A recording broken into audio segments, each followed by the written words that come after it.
when it comes to relaxing restrictions.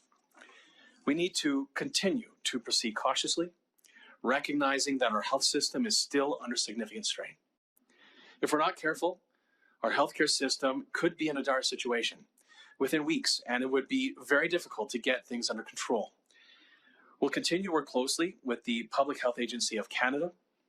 We're closely following the latest research and developments from around the world to make sure that we stay on top of the new variants. To keep Albertans informed, we'll start posting weekly updates on the variants identified here in the province. And I know that news of these variants, especially given the higher rate of transmission, is distressing. I share this information with you in the interest of transparency and to assure that we are preparing for any evolutions in this pandemic. Fortunately, the research so far is indicating that current vaccines do protect against these two variants. Now, this is good news, and both Pfizer and Moderna are studying the variants closely and looking at ways to adapt their vaccines as it may be needed. And this highlights the importance of getting our most vulnerable folks here in the province vaccinated quickly. As vaccine supply increases and stabilize, we would be able to protect more Albertans from these different strains of COVID-19. But we can't do that if we don't have doses here in Alberta. And as I've said before, we need more vaccine. We have the ability to vaccinate many, many more Albertans and to expand the groups who are eligible. But before we do that, we need the doses here in this province. We've now administered 99,453 doses of the vaccine in our province. And this includes almost 10,000 people who are fully immunized with 2 doses. But we depend on the Government of Canada for vaccine supply, and Canada is being hit harder than others with reduced vaccine shipments. We're receiving 0 shipments of Pfizer vaccine this week, and we're expecting shipments next week to be cut by 78%. We've seen from media reports over the weekend that other countries are being assured by Pfizer that the impact on shipments will be minimal to those countries, but Canada is not getting the same assurance. Just over 2% of Canadians have now been vaccinated. And meanwhile, the US has given a shot to more than 6% of their population. If we compare ourselves to the United Kingdom, more than 10%, and Israel, more than 40% of their population has been vaccinated. Alberta has the capacity to deliver about 50,000 doses per week with the current approach targeted to the specific groups in the first phases of our plan. And we can scale up much higher when we have the certainty of supply for larger populations. It simply depends on our supply. We need more doses now, and we need them more urgently due to the increased threat posed by the new variants. We continue to advocate to the federal government, and as soon as we get more doses, we'll get them into the arms of Albertans. But until then, we must stay vigilant. We continue to evaluate the criteria for relaxing restrictions, and I hope to have more to say in the coming days on those restrictions. And so thank you very much, and I'll now invite Dr. Hinshaw to provide today's COVID update. Thank you, Tom. Thank you, Minister, and good afternoon, everyone. As the Minister has outlined, the emergence of more infectious variants of concern is an issue that requires close attention. Unfortunately, over the weekend, as you heard, we identified our first case of the B.1.1.7 variant that has no currently known link to travel. This was the only non-travel variant case identified in the over 1,000 samples screened last week by the lab. While we continue to investigate this case to see if we can identify any contacts who may have had a travel exposure, this is a potentially concerning development.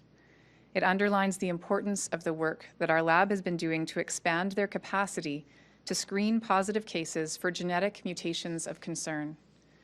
They are rapidly expanding this capacity so that we can ensure that we will detect variants of concern if they are spreading in the province. Turning to today's update. Over the last 24 hours, we have identified 362 new cases of COVID-19 in the province and completed about 7,200 tests. That puts our current positivity rate at 5%. In addition to these cases from the last 24 hours, I want to advise you of some historical cases that will be added to our website today. Due to a technical issue in our case reporting, they are being added later than usual. As you know, Alberta started utilizing point-of-care or rapid COVID-19 tests last month. These are being used in targeted settings where they can help people who have symptoms get tested very quickly. Due to an internal technical issue with reporting of these rapid test results, between December 7th and January 13th, some of the results of these tests were not included in the numbers that we report online. This was an unfortunate error, and we have put processes in place to make sure it does not happen again. We have also added these cases to our online dashboard today. This means that 409 cases have now been added to various days over that 5-week period. It's important to note that this issue impacted our online reporting only. Each of these patients still received their results and isolated during this time, so this did not impact the spread in our province. Also, the change in cases was spread over a long time period, so it would not have impacted any policy decisions. I am mentioning it today because it is important to me that we are fully transparent about the case data that we report. Turning to schools, there are currently 259 schools on active alerts and 9 on outbreak. This represents about 11% of the schools in the province. These schools have a combined total of 500 cases. So far, in-school transmission has been reported to 51 schools, with 39 having only 1 new case as a result. Overall in the province, there are now 637 people in hospital, including 113 who have been admitted to the ICU. Sadly, 25 new deaths have been reported to us in the last 24 hours. These Albertans were between the ages of 41 and 100. My deepest sympathies go to the family, friends, and communities mourning the deaths of these individuals. They loved and were loved and will be missed. As we work to advise on the best path forward to prevent hospitalizations and deaths from COVID-19, as I mentioned earlier, we are closely monitoring for the UK and South African variants here in the province and are watching spread that is happening in other jurisdictions. My team and I are also keeping up with the latest research and developments from across the country and around the world. If additional steps are required to prevent the spread of variants in Alberta, we will take action to do so. Finally, I want to thank the many, many Albertans who continue to follow the public health orders in place. You are the majority, and you are the reason we continue to see promising progress in our daily case numbers, positivity rate, and R value. Your sacrifices and selfless efforts are making a difference.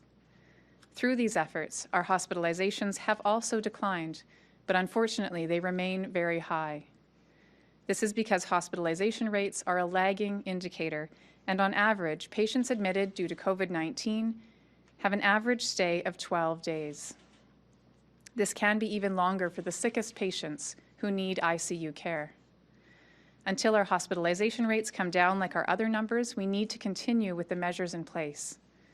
I know this isn't easy, especially for those whose businesses and work have been impacted, but it's necessary given the continued strain on our healthcare system. That strain has also come with its own hardship and consequences for the many Albertans waiting for scheduled procedures and surgeries. As soon as it's safe to recommend the easing of any restrictions, we will do so. Until then, we need to continue to follow all the measures in place. Thank you, and we're happy to take questions. All right, we'll go to the phone now. Please direct your question to Minister Shandro or Dr. Hinshaw. Operator, could you put through the first caller, please? Thank you. James Keller, Globe and Mail. Hi there. Given what we're hearing with the variants, do you, and this is for the Health Minister, although Dr. Hinshaw may have something to say as well, do you want the federal government to be putting in any additional travel restrictions? And beyond the changes to the border program that you announced, are there any other measures that Alberta is considering to put its own sort of additional measures on travelers coming from other places? Well, we continue to make sure that those who arrive understand the resources available to them. If they require help to self-isolate, they don't have the resources to self-isolate, we can provide those resources to those folks. We have made changes in consultation with the federal government related to the Border Pilot Project. Of course, we see a benefit in the Border Pilot Project continuing. We having people test when they arrive, having them test between day 6 and day 7 gives us an opportunity to catch the few positive cases that might arrive across our borders. So we see a benefit to that. Now, we can't force people to swab when they arrive or at day 6 or day 7. We have to provide people with some kind of incentive for them to be able to want to have those 2 tests. Now, we did make the changes that I announced today to have people to continue to self-isolate until that 2nd test. But obviously, we want to continue with the Border Pilot Project because it's going to give us that data and that added protection at the borders. Operator, could you put through the next caller, please? Carly Robinson, City News. Hi, thanks for taking my question. This question is for Dr. Hinshaw. I was hoping to get a bit more of an elaborate update on schools. We saw 2 Edmonton high schools move to online learning because of case counts. I was wondering if there's any change in the school plan or advice given to schools in the new years around pandemic precautions, and what's being done for schools regarding the variant and the reported community spread. We know that schools, like any other institution, they are vulnerable to community spread. And of course, with the concern about the variant, we're watching that very closely to determine if there may be any extra steps that are necessary. At the moment, with respect to the schools that I'm aware of that have operationally needed to shift to remote learning format temporarily, what we do know is that the measures that we have in place with respect to the formal environments, the in-classroom environments, that those measures do mitigate spread. We also know that when people in times outside of those formal environments, so at break times, lunch times, after school, when they don't follow distancing, when they don't follow continuous mask use, that raises the risk of transmission significantly. And so while schools are currently in open state in person, because there is great benefit to our students and to our society for having our students be able to participate in that in-person learning, it's a reminder to all of us, whether it's schools or any other setting where people are attending in person, that there is no time when we can let our guard down. It doesn't matter if it's lunchtime, break time, after school or after work. Any time that people are together in close contact without using precautions, not wearing masks, and again in a closed environment, the spread of the virus can happen, and that certainly is what we're seeing in some locations. Operator, could you put through the next caller, please? Julia Wong, Global News. Hi, this question is for Dr. Hinshaw, but if the minister wants to chime in afterward, that'd be great. BC released its immunization plan for their province on Friday, and there are lots of different groups of people in our province who hope to be given priority when the vaccine becomes more readily available in phase 2. Now, they range from cancer patients to people with chronic conditions. Dr. Hinshaw, you said that decisions about who will be in phase 2 will be made with an ethical framework. What principles are guiding those decisions, and how will priority be determined? It's really important as we look at allocating any kind of scarce resource, and in this case, vaccine, to be looking at the individual and collective impacts of how we sequence the eligibility for that particular product. In this case, again, it's vaccine. And so what we're looking at is the evidence we have about who is at the highest risk of severe outcomes from the virus, and who are the people who could potentially expose those other individuals. And so you, of course, know that in our first phase, we used exactly those principles to determine who would be eligible within the first quarter.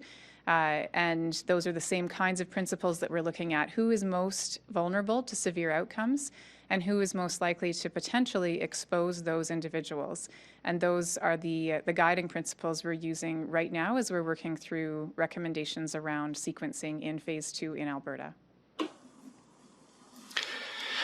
Thanks. And Julia, just to add on to Dr. Hinshaw's answer, absolutely right that we have to focus on the most vulnerable, but just to remind people that we do have the priority groups for phase 1B. And that's about 250,000 of Albertans who are going to be included in phase 1B. But for us to be able to do that, we need those vaccines to arrive in Alberta first.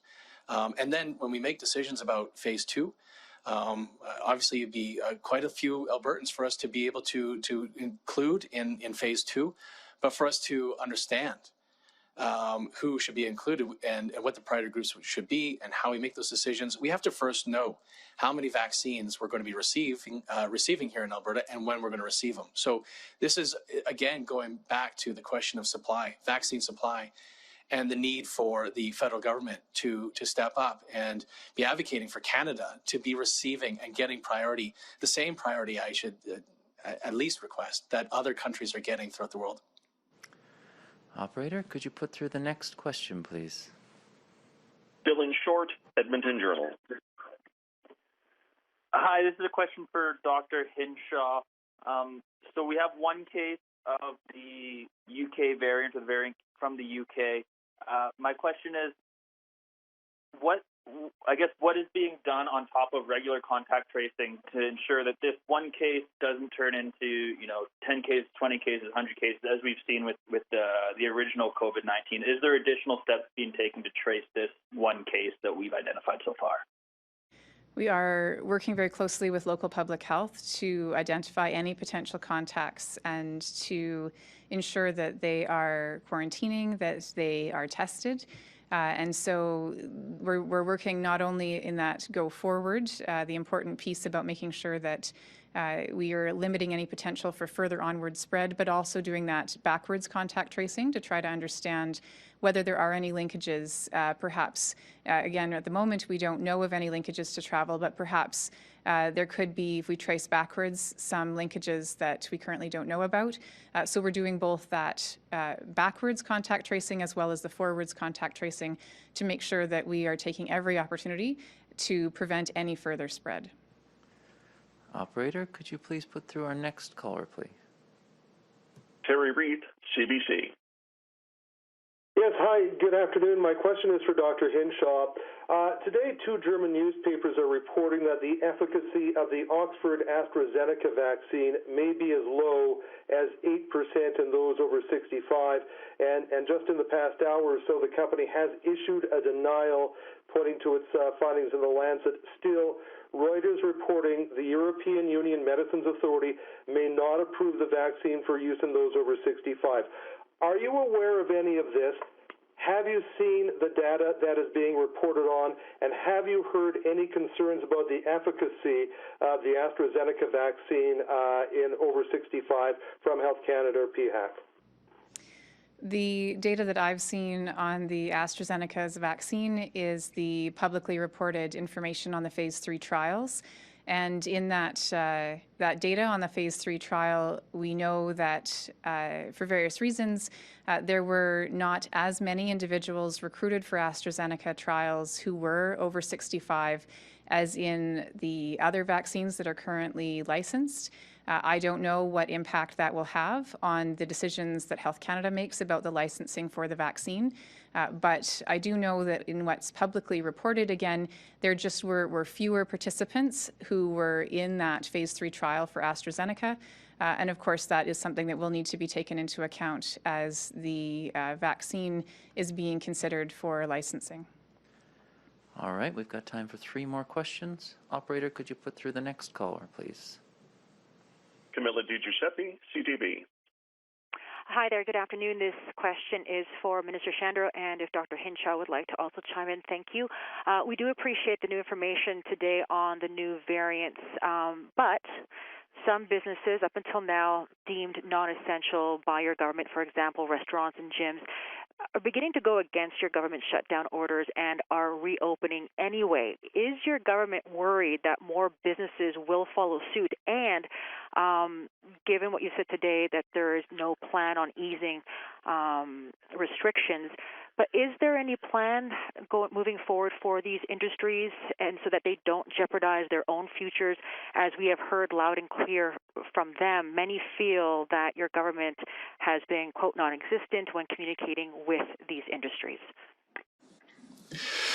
Thanks. First of all, we have not made any distinction about essential versus non-essential with these measures that were announced in November and December. So just first of all, to clarify that.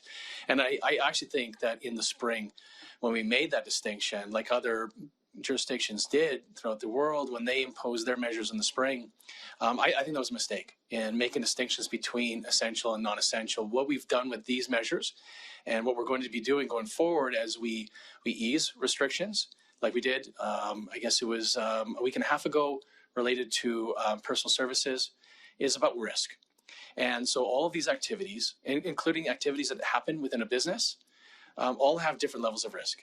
And what we have to do as a government is assess the various levels of risk that these activities might pose to the community, and easing restrictions depending on our hospitalizations and other metrics. And we'll continue to do that, continue to look at our hospitalizations, because that's our focus. We've said as a province, we're not chasing zero with our cases, but our focus with the November and December measures was to deal with the pressures on our healthcare system, to make sure that people who are critically ill continue to get the care that they need, people can continue to get the surgeries that they need, and that was our focus. Now, depending on our hospitalizations, what will we be able to ease for the various activities depending on the risk? And that's what we're going to be doing in the coming days. As I said earlier in my announcement today, is that we hope to make some announcements going forward. We understand that a lot of businesses have anxieties, and our hearts go out to all businesses who are affected by these health measures. There are many businesses as well who may not even be directly affected by the health measures, but indirectly because the economy is affected. We understand that. And we understand that the balance of the restrictions against the social and the economic consequences of them. But our focus is going to be on a risk-based approach, not essential versus essential. And we're going to continue to work with those industries, including with the restaurants and hearing from Restaurants Canada, to be able to come up with a go-forward plan for those businesses and how we can move forward in easing restrictions and how people can better understand how and when those restrictions would be eased. Operator, could you put through our second last question, please? Vincent McDermott, Fort McMurray Today. Hi, this is a question for both Minister Shandro and Dr. Hinshaw. Alberta Health has sent me the number of COVID cases in the oil sands linked to current outbreaks, but not out-of-province commuters that have tested positive while working in Alberta, even though this transient workforce is in the tens of thousands. So I know there are plans to release industry-specific COVID numbers at some point, but how reliable would this data be if transient workers at large workplaces like the oil sands or even in agriculture are not reflected? And also, how come this data has not been released already? Dr. Hinshaw? Thank you, Minister. When we report on outbreaks on our website, so we do have a cutoff for when we report outbreaks publicly, and when we report numbers linked to outbreaks, those outbreak reports do, in fact, include those cases that may be in somebody who lives in another province but traveled to Alberta to work and who acquired infection while here. So those numbers should be included. So I'll follow up, maybe we'll follow up offline just to make sure that the information that you have is consistent with what I understand we do report publicly already with respect to our outbreak reporting on our website.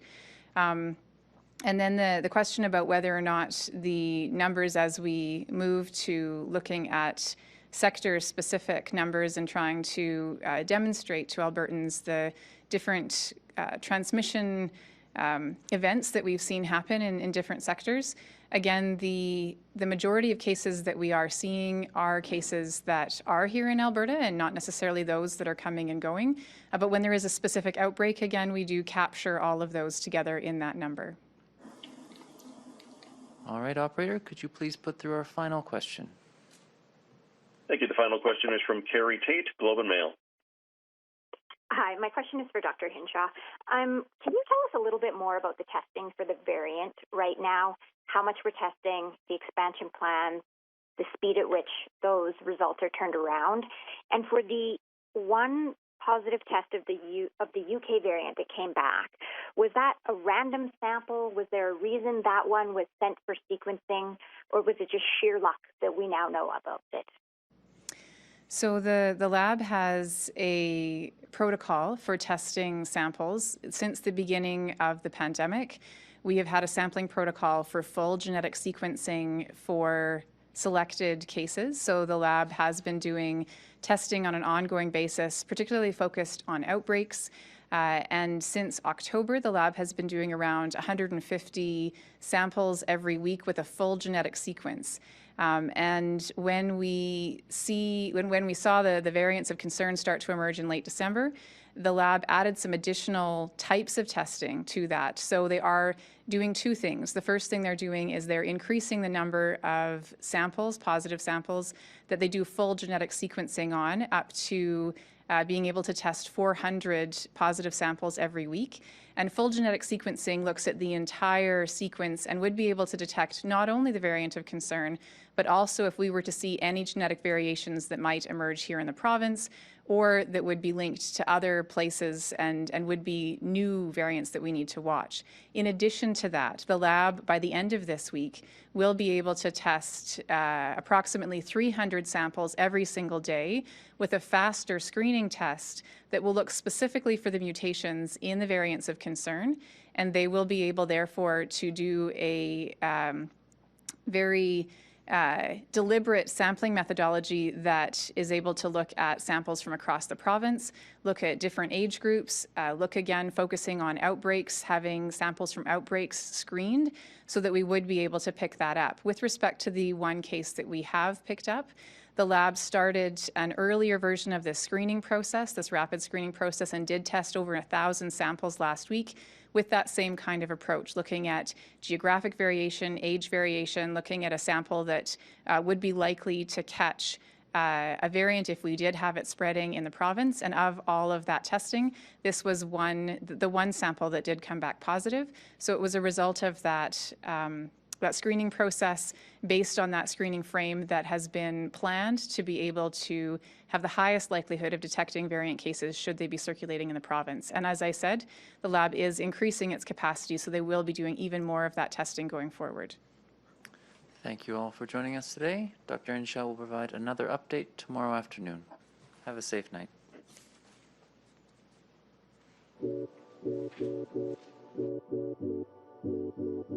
Thank you.